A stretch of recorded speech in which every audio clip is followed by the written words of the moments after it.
The 911 emergency system makes an important difference in our community every day. It is your first source of help in times of crisis, and it can mean the difference between life and death. When used properly, 911 saves seconds, and those seconds can save lives. Emergency Services Director Currie oversees the county's 911 Communications Center. He outlines some tips on placing 911 calls and tells us how technology is improving emergency communications. 911 is the emergency number you contact when you have an emergency for police, fire, or medical. It's a simple number to remember. When you call 911, there's several things that you need to remember to do. Number one is stay calm. You need to give the phone number, the location, and what your emergency is.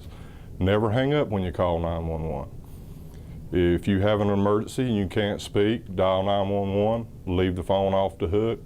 We will send a response. 911 is a complex network of phone lines and hardware. CAD is a computer-aided dispatch system. It gives us a platform to type all the correct information in. The information that comes in from the phone service is automatically displayed on the screen, and it automatically plots where you're calling from on a mapping system so we can get a big picture of what's going on. We have moved to the state Viper system in County, which is a statewide 800 megahertz radio system.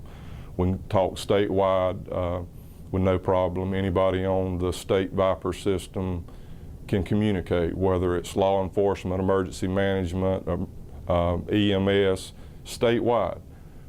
Currently, the city of Fayetteville is working toward getting on that system. Everybody in Cumberland County, Sheriff's Department, Fire, EMS, and our communication center is on the statewide Viper system. Hardline telephones are the old type telephones in the house.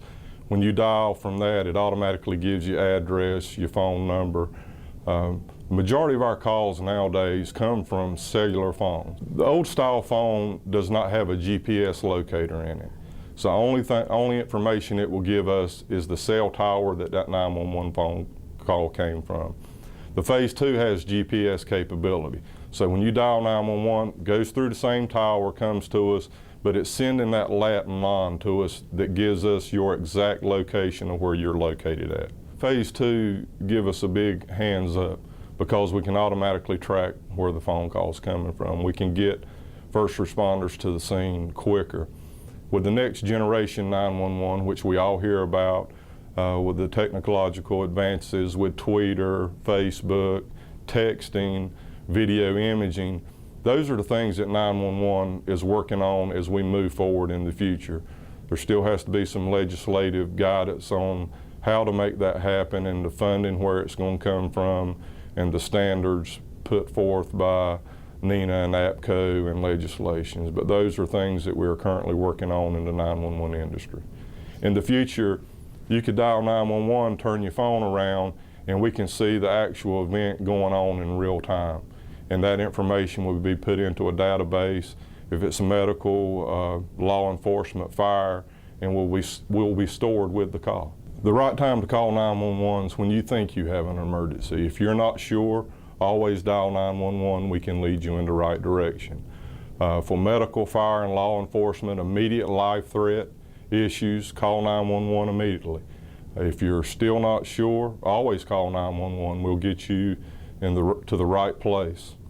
There's several things that you need to remember, especially the elderly and the disabled.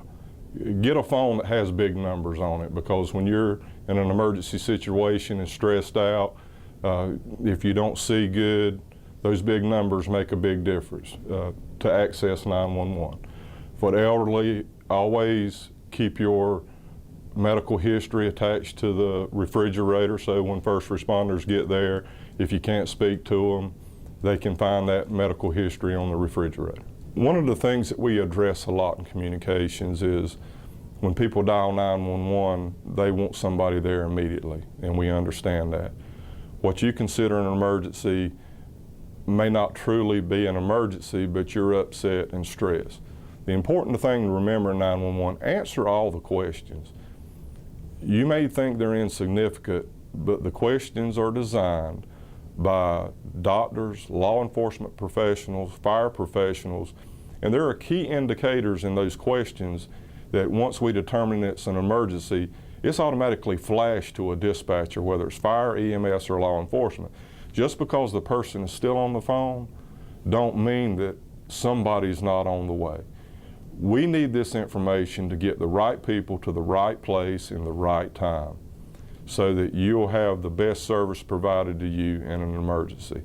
Don't get frustrated, answer the questions, and we'll get you the appropriate help there.